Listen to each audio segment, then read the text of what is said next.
You might remember this from last week. Quiz time. Can anyone tell me what the yellow represents? East, exactly the sunrise, the young. And that makes today the red day. Oh, for those of you who weren't here last week, this is a Native American medicine wheel. Now, there are different interpretations of it and different ways you can look at it, and each tribe and nation has their own way of looking at it. But today, we're going to celebrate the color red. We're going to celebrate, or at least contemplate, the hot noonday sun.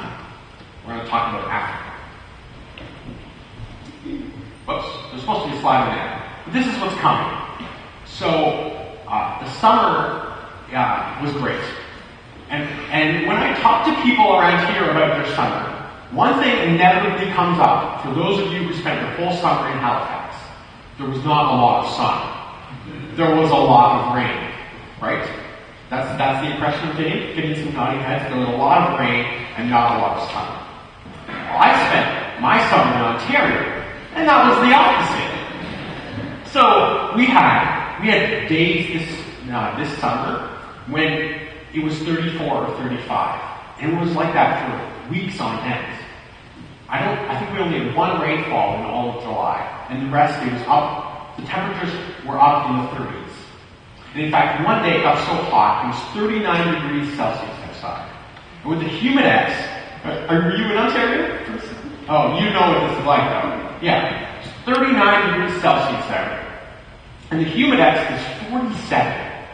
You know, like, numbers really stop making sense when it's 47 now, right? Like, all that matters is that you get out of your chair to go across the house to get a glass of water and you're sweating. You know, who cares how hot it is outside? That's gross. You know, so that was the Ontario summer. And in Canada, in the US, we love summer, right? Right? Water parks, it's nice and hot out. In fact, that's the thing we're thinking about when it's, you know, February and the sun doesn't rise till 8 o'clock in the morning and you've got to shovel 2 feet of snow out from your driveway. This is the stuff you want, right? Alright, you want to go sailing, you want to lounge on a deck chair at a cottage, you want to go on a nice family vacation and have a nice long walk on the beach. Right? That's what we think about when we say about summer. But the hot sun isn't always as nice in other parts of the world, is it? The hot noonday sun can be a scorcher.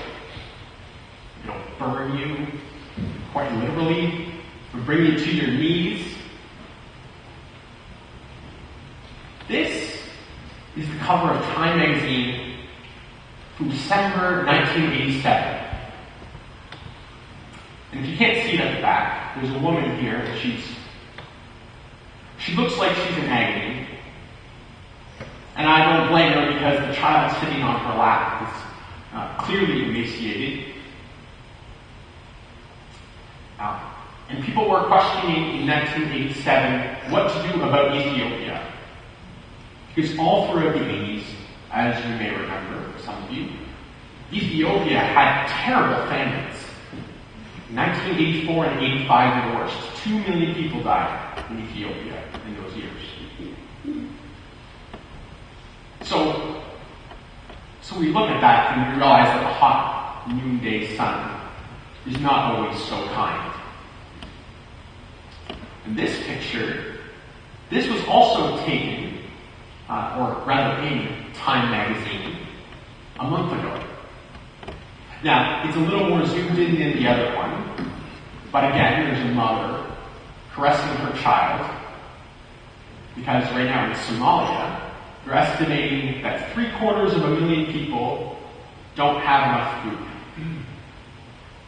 750,000 people may die in Somalia because of not enough food. But we don't need, that's not what I wanted to say. Hot noonday suns don't always have to be literal, do they? This is a picture of Romeo Dallaire.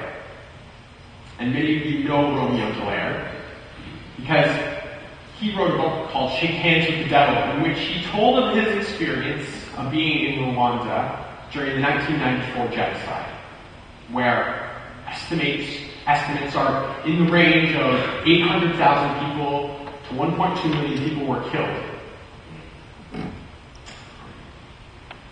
The Western countries, when they started getting out of colonization, decided to split Africa up into what seemed to be logical states. And so they placed kind of random people with other random tribes and cut other tribes off from others in order to make states. And those would always work. And Africa is still dealing with the hot midday sun that was colonization. And this one seems even more prevalent. The HIV/AIDS epidemic. It's only recently that we think that the infection rate is actually dropping in Africa, which is really good news. But this epidemic, has left a whole generation in Africa missing.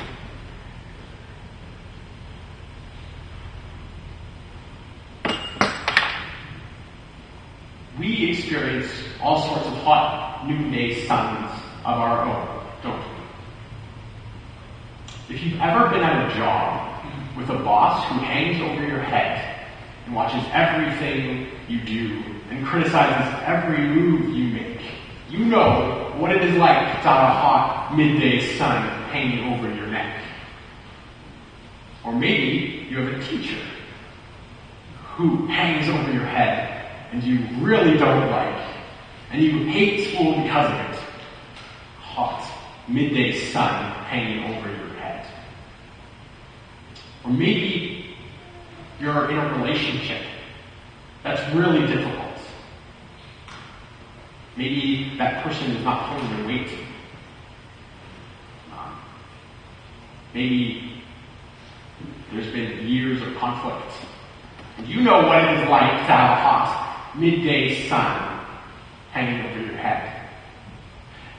I know there's some university students here, and 2 weeks into the term, we already know that hot midday sun. Alright? We know that workload. Right? And all of these things drive us into the belly of the earth. They bring us to our knees.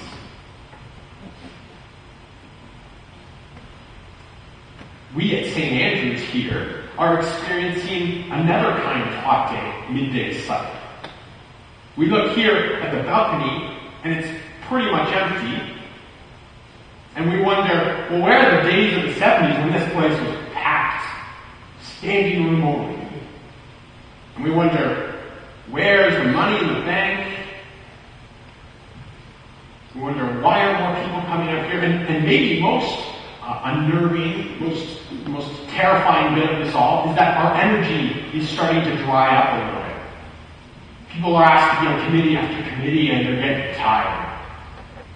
This is another hot midday sun. Or there's the hot midday suns that are this world we live in. You know, the economy seems to be making the news every single day. Stock markets. Greed to default seems to be like a daily thing. Like, oh, we're still scared of Greece's defaults. You know, these are the hot midday suns that we are facing, and they drive us into the belly of the earth.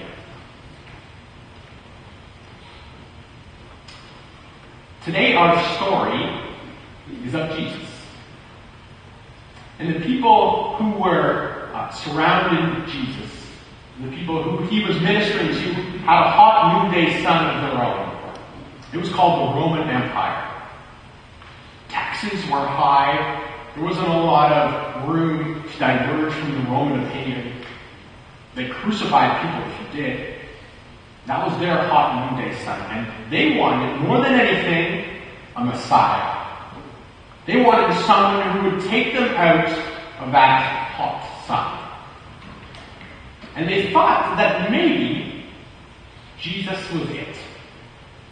And so the teachers and the lawyers, they come to Jesus. And they say, Jesus, show us a miracle.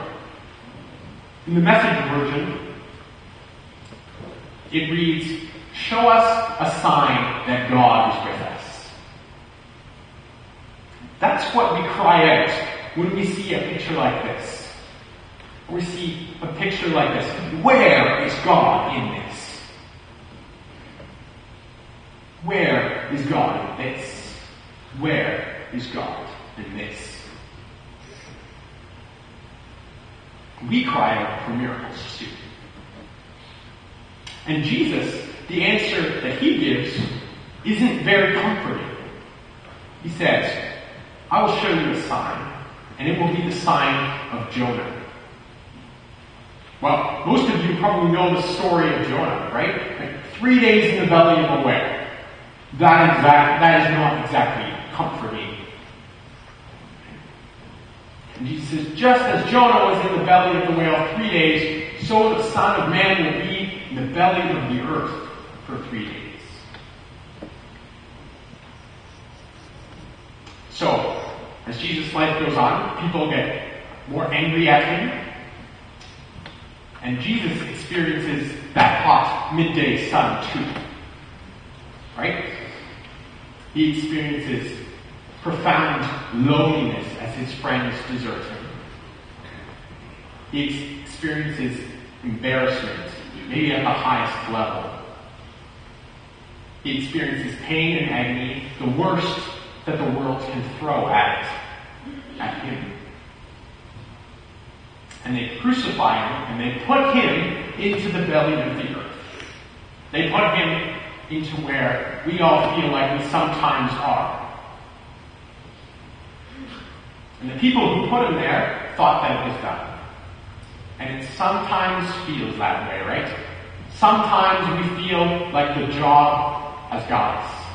Sometimes we feel like the relationship is putting us into the belly of the earth. Sometimes the cancer diagnosis is putting us into the belly of the earth, and we think that that is all. But it's not.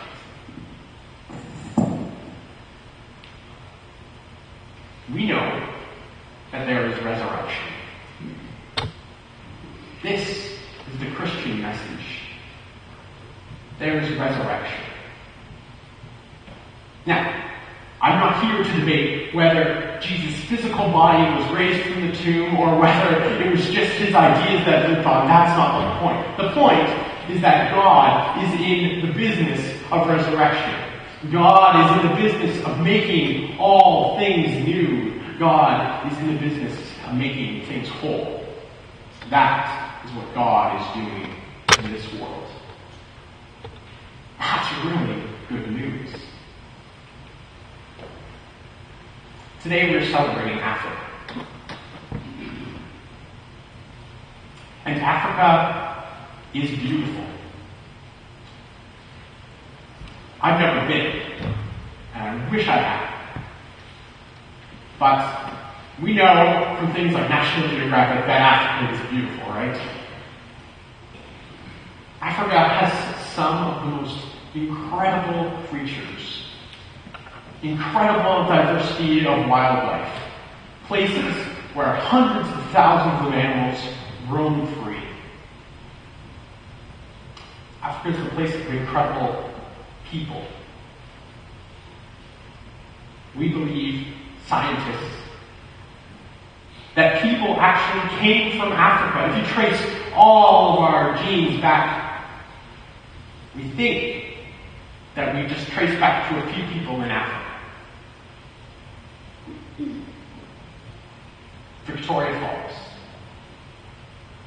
Never been.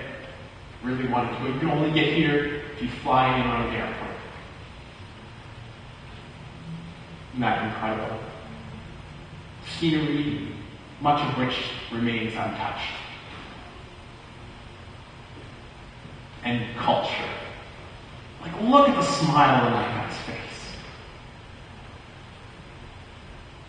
Russ Day said to me when we were thinking about this a couple weeks ago, he said, when you get off the plane in South Africa, you almost feel as if you could put your ear to the ground and hear the heartbeat of the earth. So when you think about all of those other pictures, don't forget these ones. That resurrection is possible. You might know this. Resurrection is possible. Now, a point of clarification before I finish. Does resurrection mean that God will suddenly take your boss or your teacher away and replace it with a better boss or teacher? No, not necessarily. Will God suddenly do all of your university homework so it is done and you can do other things? We hope, but no, not necessarily. Will God magically change the other person in your relationship to make them just like you think they should be? No, most likely not. But the transformation comes from within.